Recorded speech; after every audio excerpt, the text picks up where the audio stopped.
thing we really wanted to share, and I think we all have that moment of those earliest memories with our children, and when we first discovered that they had issues. So we're each going to share a little bit about what we found out. So Suzette, you were going to open up with that one. Billy Dean didn't have any growth milestone issues that I noticed until he was in first grade. And the first thing that we noticed was that he didn't care. He didn't care about anything. He didn't care about brushing his teeth. He didn't care about getting ready. He didn't care about school. I had an occupational therapist evaluation done at school, and all of his answers to the occupational therapist were, I don't care. I don't care on every question. Besides the kind of I don't care attitude that I noticed, was he cried every time he did any handwriting. So every time he had homework, it was both of us together in first grade, sitting there together every night, and when he would have to write anything, he would cry. The tears would just come down. And so I had the I don't care and the handwriting issues, and I couldn't figure it out, couldn't tie it together to anything. So I had him repeat first grade, and spent the next 5 years till he was 10 years old going from doctor to doctor to doctor. And finally, when he was 10, I got the correct diagnosis via blood work, and was able to then start managing the disease at least, because then I knew what I was dealing with. There were no care guidelines, no standards of care. I'm a registered nurse, and I was wanting the care guidelines. I wanted the plan, and there wasn't any. They just told me that he would probably never be on his own, and he would never be able to make safe decisions.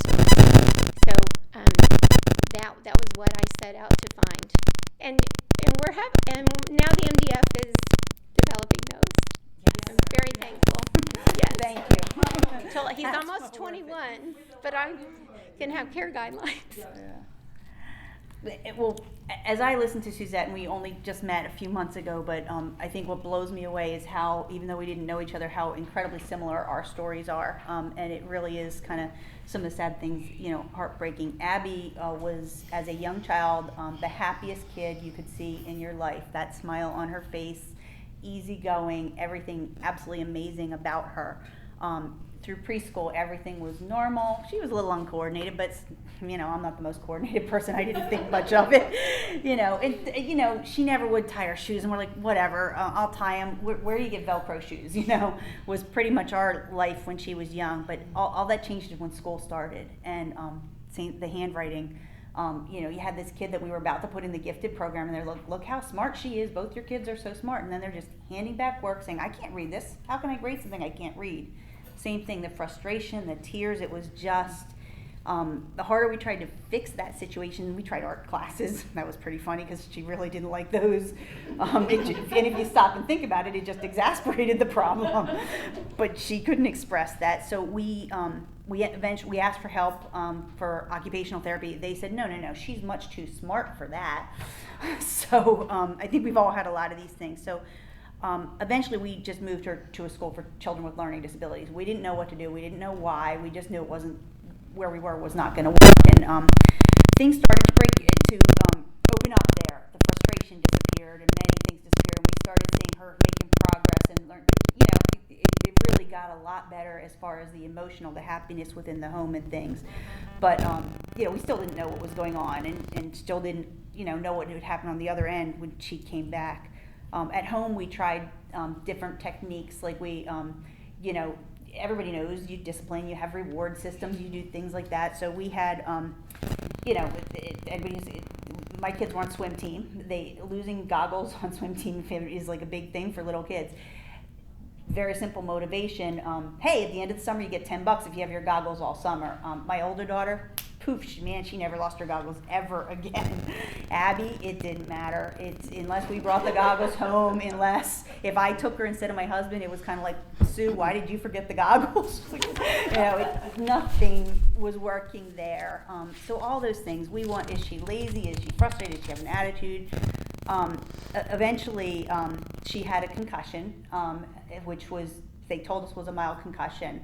She had crazy symptoms with it of vision jumping up and down. It went on for 2 years. And with all that, I saw everything different about her. I saw about 20 different doctors at, I think, 3 different hospitals, pushing, saying, what is going on? There's something weird here. So what is all different ways, all different places. I was actually with a neurologist who happens to run a muscular dystrophy clinic who told me she was fine. And I had an independent neurologist that, kind of friend of a friend said, go ahead, try him, why not? Just a nice guy that listened, who's, one of the things he said, first he said, I'm so sorry for what you're going through. I can see you're a wonderful mother. Thank you for providing so much information. Then he turned to Abby and, did a real simple exam. And one of them was, here's my mallet. Will you squeeze it? And I think we all know what happened, but that's the first time I ever saw that. And he instantaneously knew what it was. I think he had a hard time telling me. But I will say that was a relief to find out, a relief to be on a path to now we know what we're dealing with and how to do things in the beginning of a huge journey of learning and helping. And I would say we're all happier and better now that we know. So that's the first part of our story. Denise, you want to share about? As I said, my first husband had myotonic dystrophy. We didn't know what was going on. He was having trouble releasing his hand after working with the tool. He was active duty Navy and he was an aviator, and so it was time for his flight physical, and that was when he told the physician what was going on, which led him to a neurologist, which led to the 3 of us being in a room and being told about this disease. And at that time, this 30 years ago, there was very little known. There wasn't the gatherings that you have here now. I asked him, I said, I know it's a genetic disease, tell me what I can expect for my children. And he said, if they're watching a scary movie and they've got their hands on the couch and they can't let it go, then you know that you need to have them be seen. That's not what happened, actually. In 3rd grade, Chucky, they were all home for snow day, and they were out in the snow, and they came in and had soup for lunch and cracking his crackers, and I was at the stove, and he said, Mommy, I can't open my hands. And it's like the movies. I mean, truly, everything went fuzzy all the way around. It was like I can remember exactly that moment and that day. And we were involved with the, when we were being seen at the muscular dystrophy clinic at Johns Hopkins, which was really difficult and traumatic, probably more for me than for him, because everybody was grouped together.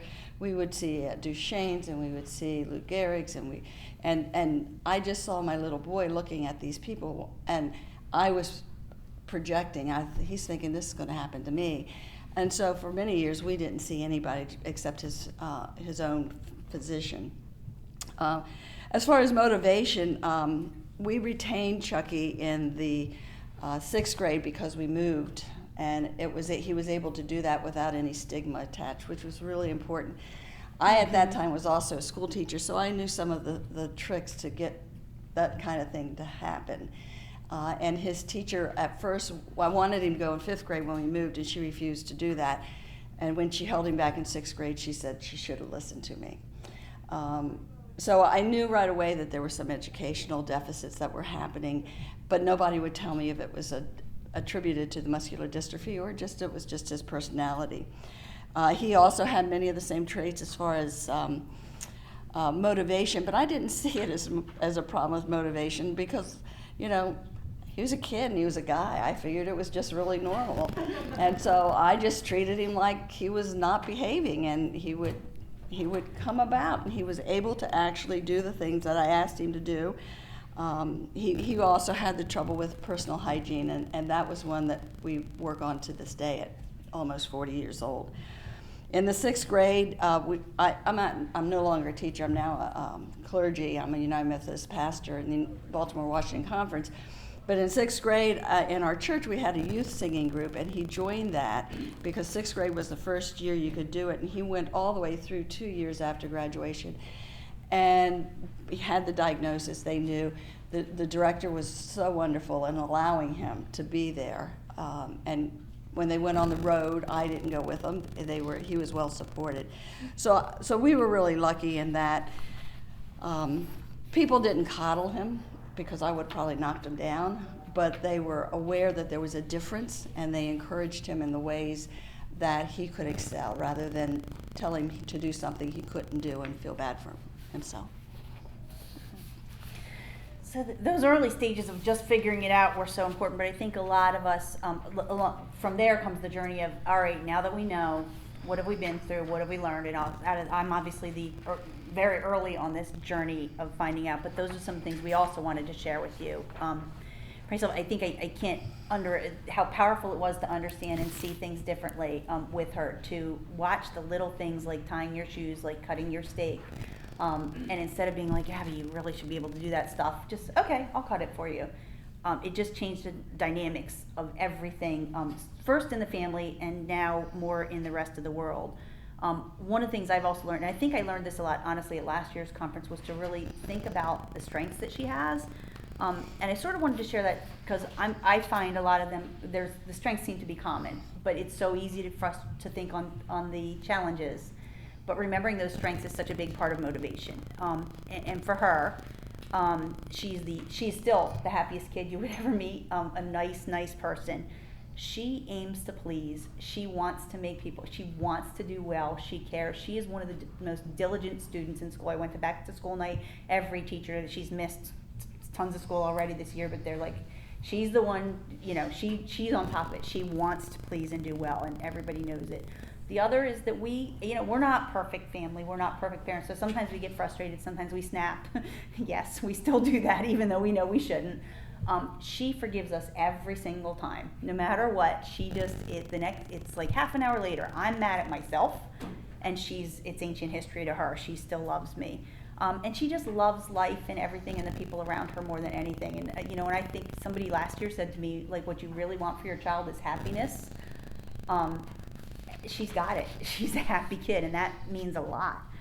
So what we've learned as far as motivation and how to deal with it, we've done a lot in the past couple of years. One is we got a great, pretty thorough neuropsych analysis, and I've had some unthorough ones along the way too. I'll be the first one to say that. But some interesting nuances that came out of that. One is that she actually does know how to make a plan. They talk about the organizational skills.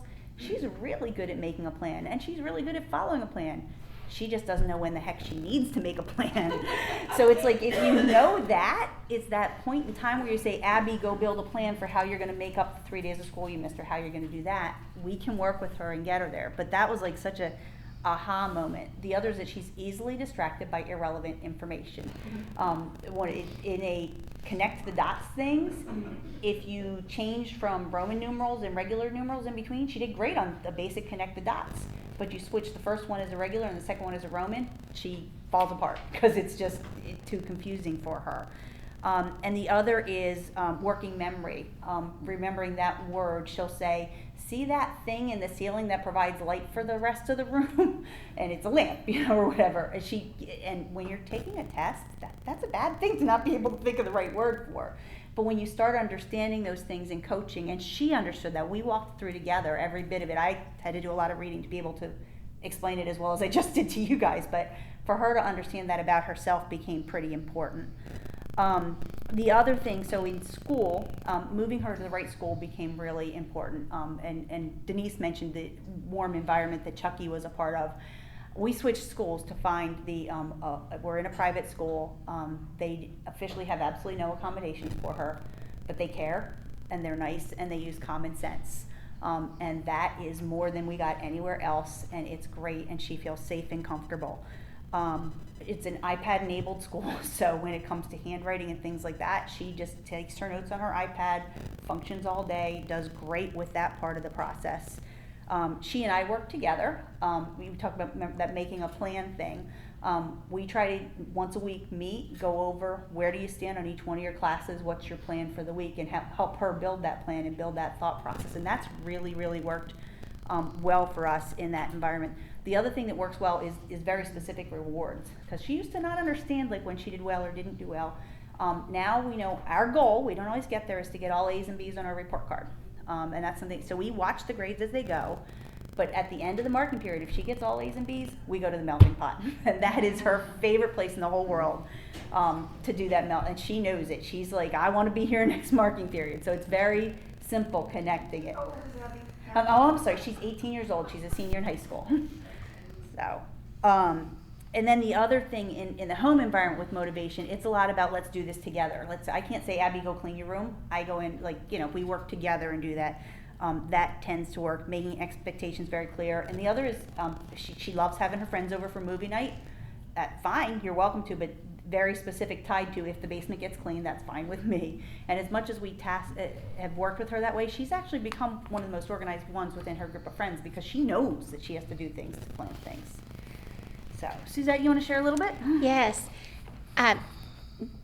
The very first thing, I raised Billy Dean by myself. So the very first thing that I knew that I needed when I got this diagnosis and there were no care guidelines was another family that had children that were older than him at the time. He was 10. So I went searching around the country for other parents who had DM1 diagnosed child-onset children that I could learn from and watch and figure out what was going to happen and how I could help him. I was always told by all these doctors I kept taking him to that all he had was a few mild developmental delays, and it was because he was a boy, and boys were different than girls, and I was used to my girls. And I would see in the paperwork from the previous doctor that I would pick up to take to the next doctor to evaluate him, mother has been told it's just a mild developmental delay. And I thought, well, they think I'm crazy. They do. But my gut instinct, I knew something else was going on with my son. And I couldn't tie it together either, but I was going to search the earth until someone could help me because I didn't know how to help him. So also, my older girls just had their running shoes on from the time they were born, and Billy Dean will just sit. And I knew boys were different, but I knew it wasn't that completely different. And anyhow, so by learning from all the other parents and that had children older than me, I figured out a plan finally how I was going to help him become an adult. And it was after the Clearwater 2011 conference that he was about 17, 18 then, and I had to figure out, was I getting guardianship, was I not, was I still going to try to get him independent?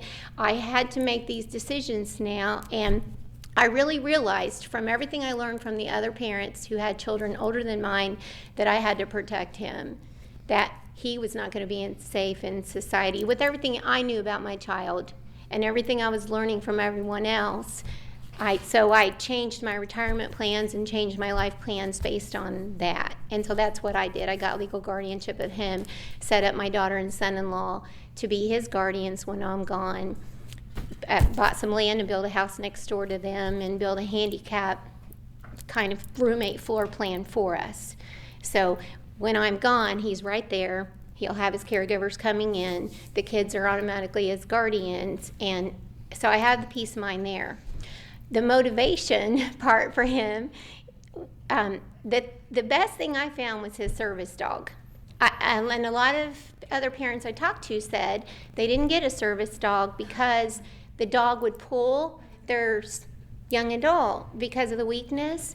But when I approached ICANN, Indiana Canine Assistance Network, and got on their waiting list, I told them that he didn't need the dog in public, but he needed some kind of skilled companion that he was responsible for so that he would get up and that he would also do all the care that the dog needed.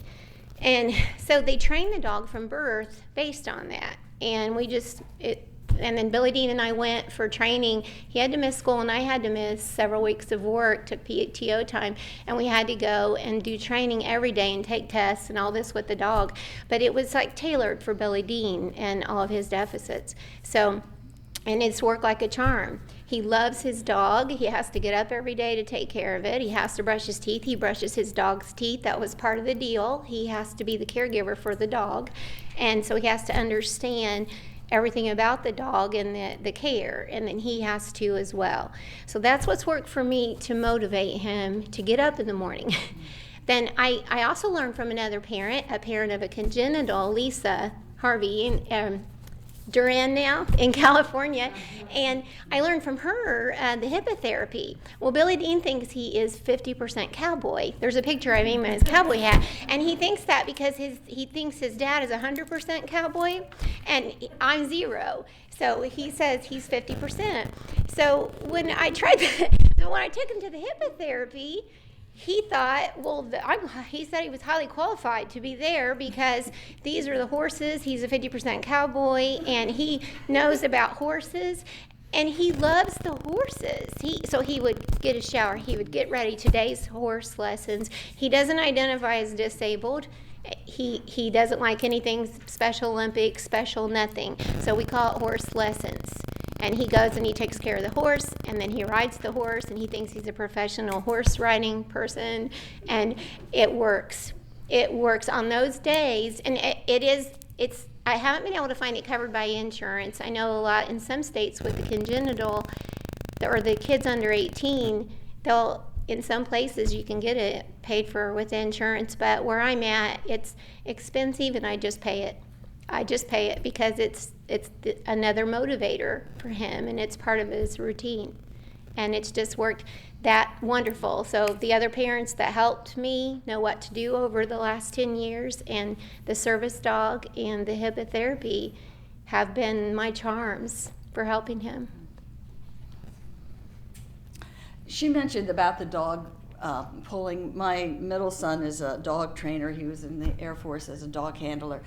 And there's a group called Canine Companions for Independence. They might even be here at our. I think they were supposed to. Yeah, Leslie told me that. And now Billy Dean's is called a skilled companion because he doesn't need him in public. But he could go in public if we get to that point. Yeah, but these dogs are trained that they don't pull, and they do pair them up and do some, one-on-one.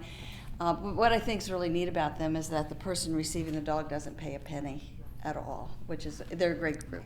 Oh, that would be nice. I have a dog, but he's not a canine companion yet. When Chuck was in 8th grade, he was in my school, and I was able to get a IEP written for him, even though he was right on the borderline. And at that time, we had functional tests in Maryland. We still do, but they've changed a lot. In order to graduate with a diploma, you had to pass these functional tests. And with that IEP, he was provided someone who could read to him if he didn't understand a question, would be able to read it slowly. He had no time limit as the other students had, and because of that, he was able to graduate with a full diploma. That's what, back then, if I hadn't been a teacher, I wouldn't have known. He probably would not have graduated from high school. I had the same accommodations when I graduated, no time limit and extra time on the math. And it was math that he needed, yeah. Yep, I had the same thing. Good, congratulations. And after graduation, he had to work. I mean, he worked during high school. They all flipped except Shannon didn't. Flipped hamburgers at McDonald's. And all of his jobs he's been successful at. At one point, I decided to have him examined at the Department of Rehabilitation in Maryland, and it was a flop. I mean, he stayed in-house for, I think, 6 weeks, and they were supposed to find his affinity and help him find a job. Well, they didn't, and he ended up finding a job working on an assembly line for Black & Decker in Easton, and that worked really well until they decided to close the plant. And so it was, you have to get another job, and he did, and he got a job at an area movies place, which was right up his alley because he got to watch movies, and I was a little concerned because he was dealing with money at that point, and he seemed not to have any trouble. They went out, they changed names, and they got rid of the staff and got all new staff. So he went through another couple of part-time jobs. Currently, he's working at Safeway, and Safeway has been wonderful for him. He did not tell me a story. I have had no contact with Chuck getting a job, talking to the boss, being there for him, going and advocating for him. He advocates for himself. I encourage him when he has a problem at home. And if it got to the point where he needed me, he knew I'd be there. But at Safeway, I choose not to shop in the store because I want it to be his place. but he wasn't working, so I had to stop real quick. And he talks about his coworkers, and the person checking me out was one of the names he always talks about, a woman named Faye. And so I introduced myself, and my last name's different than his last name because of the divorce and the remarriage. And he goes by John at work, but we call him Chuck. So when we finally figured out who was who, she says, well, let me tell you about this story. This woman came into Chuck's line, John's line, and she says, you gross me out, and I'm going to make sure that you lose your job if I have to go to corporate. Now, Chuck never came home and told me this, not at all.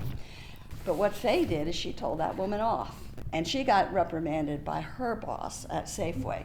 So I thanked her, and I wrote a letter to the editor talking about how Americans don't want to help assist people with money, just grants for doing nothing. But when we put them in the workforce, they don't want them there either.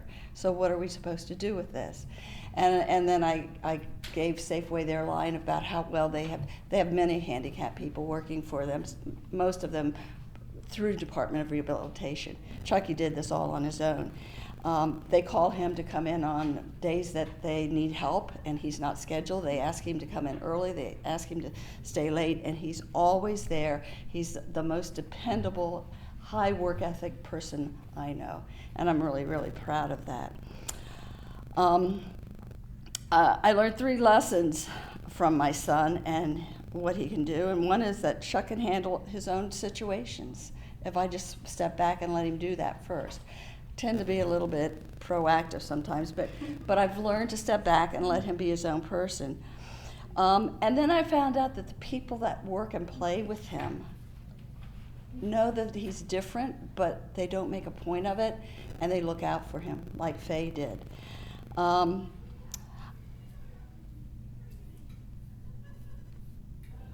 And he's able to successfully nurture relationships on his own.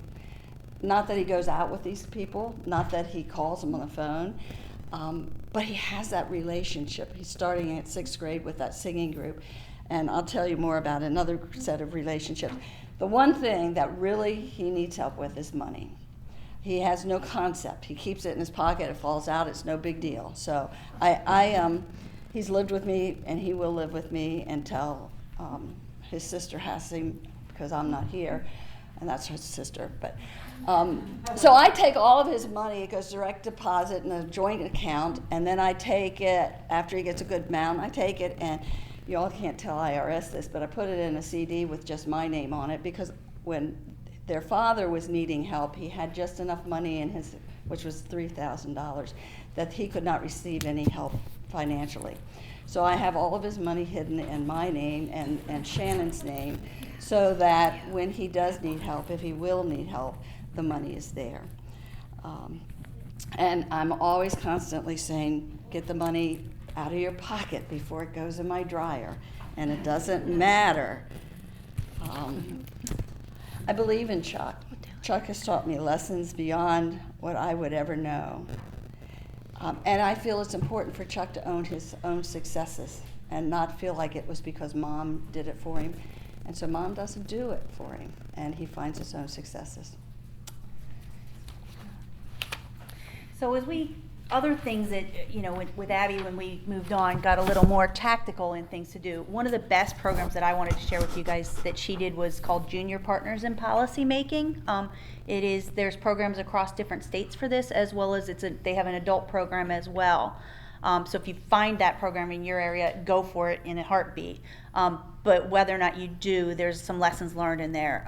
This program is about people with disabilities or people who care for people who are engaged in the community learning advocacy. And in the junior program in particular, it's about self-advocacy. And Denise, you mentioned it, how important that skill is to be able to understand what you need, communicate it, and be able to talk about it. And the program ranged from a lot of it was on campus at the University of Delaware for a week, which was a little scary for us to let her go there, but they were very well cared for.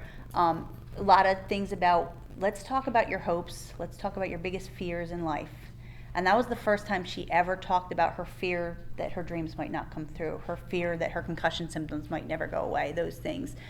but then translating that into, by the end of the week, they actually went down to the capital of Delaware and met with one of our state legislatures and talked about things, but they talked about advocating in their IEPs. They talked about all sorts of things in there. So it was a really bonding experience and a changing experience for her. But what empowered us after that was then she was, going in to start school again, and how do we communicate with people at school? And she and I together built a presentation, and I do, if anybody's interested, you are welcome to copies of it, that talks about myotonic dystrophy. It talks a little bit about the background, a little bit about what it's like to live with a hidden disability, a little bit about her discovery. It's pretty basic because it's got to be at the level that anybody could understand quickly. So our researchers would probably laugh at my biology slide. But getting her to figure out and rehearse that and learn how to explain it to other people was the most empowering experience that we've had together. And she can talk. She says it herself too. It was scary, but when she got up there, she didn't know what to expect. She thought people might laugh at her. She thought she'd be. Instead, they all, which I think as adults we kind of aren't too surprised, they cared. They said things like, wow, if you're having some issues with mobility, how do you handle the stairs? And she said, well, I hold the railing.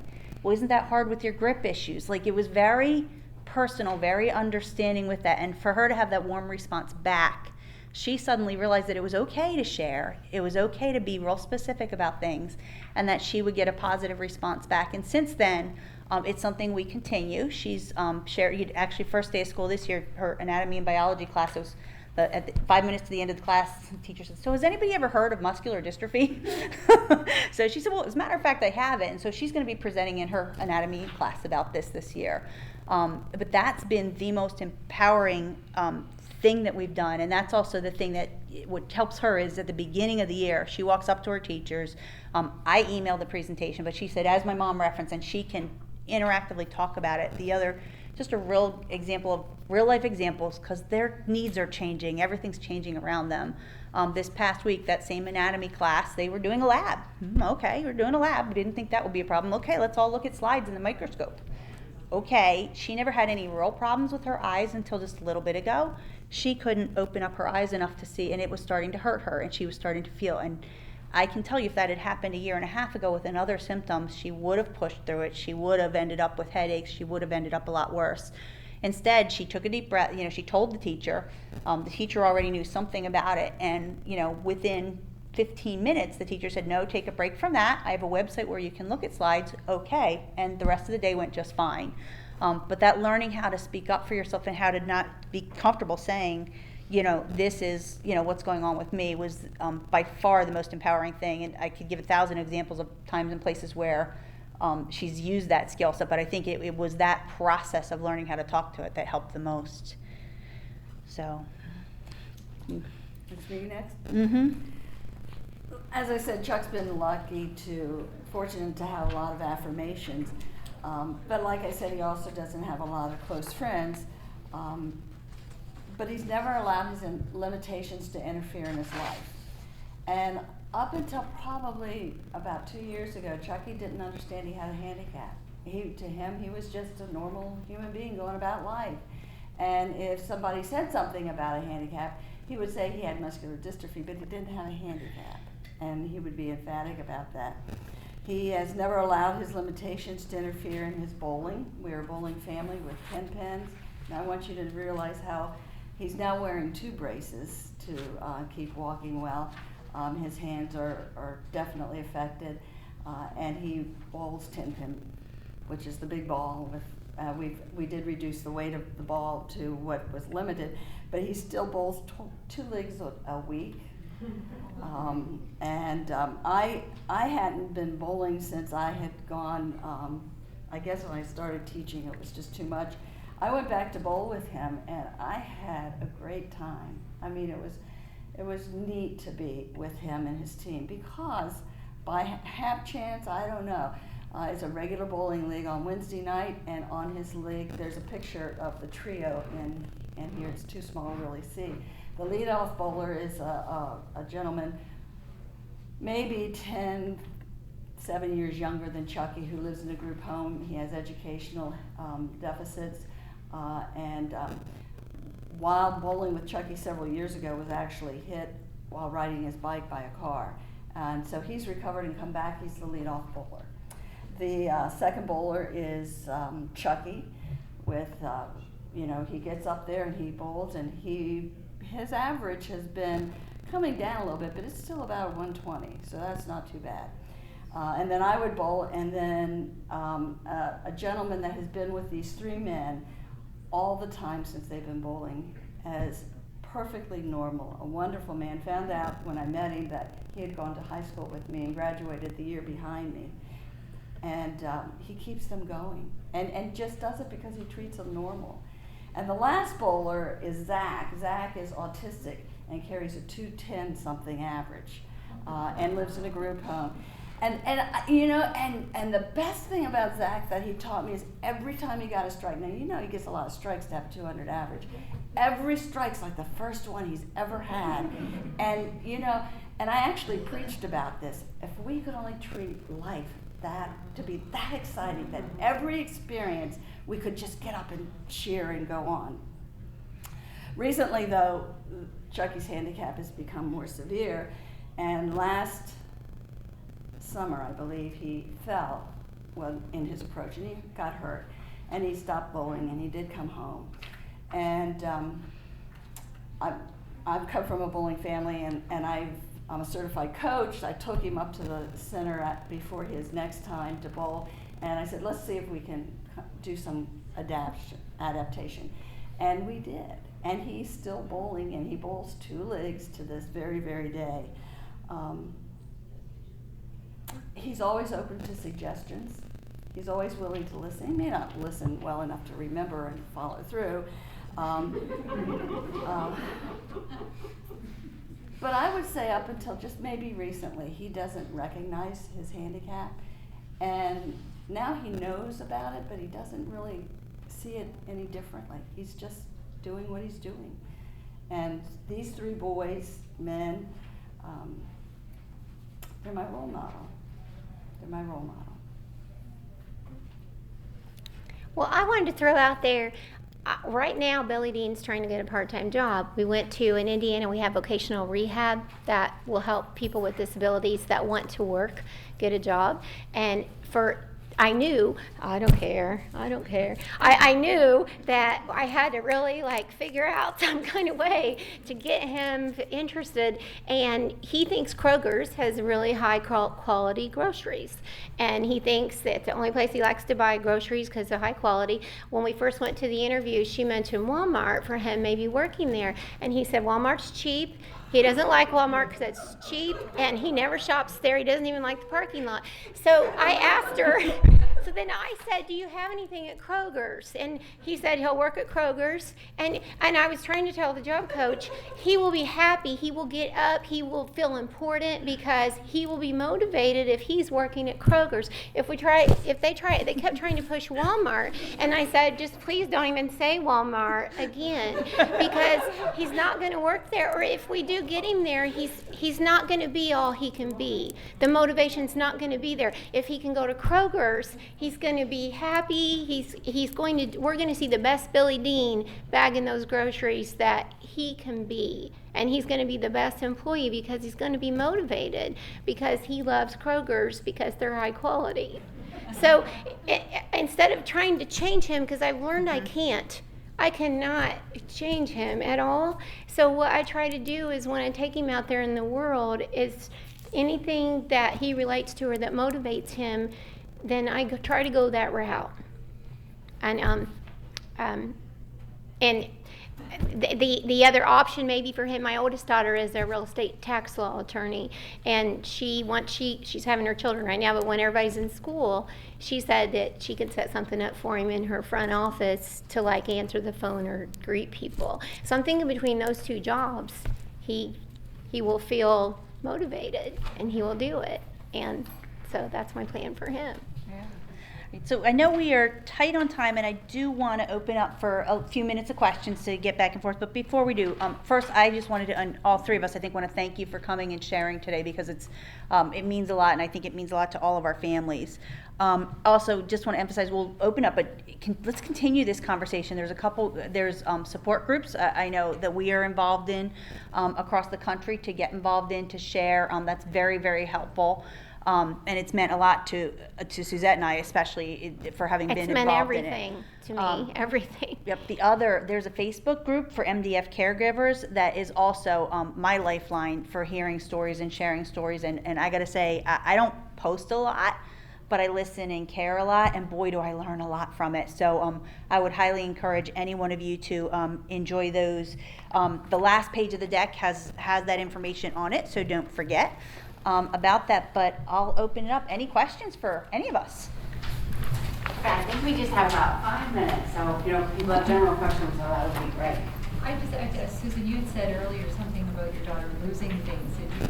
Do you all three find that's I find with my daughter, Tamara, when she was younger, I know kids lose stuff all the time, but even as an adult, and my husband's aunt had, we realize now, had myotonic dystrophy, and she was forever leaving her purse or leaving things, and her husband used to become so frustrated with her. Yeah. Do you find that, is it just a... Yeah, I want to repeat so they can hear us on audio. So she was talking about how I mentioned that Abby lost goggles and things quite often, and was wondering, she sees that within her family, and do you guys see that with your kids as well? Billy Dean forgot his wallet.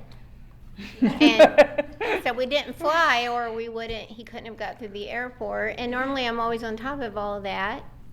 But thought he had it. It's like you have to be for two people all the time. Yeah.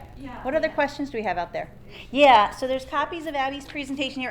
I do want to emphasize, this is informal, written by us for ourselves. This is nothing official, but boy, was it helpful to us as a communication tool. So thank you, everybody, for coming. I want to really thank our panelists. Susan,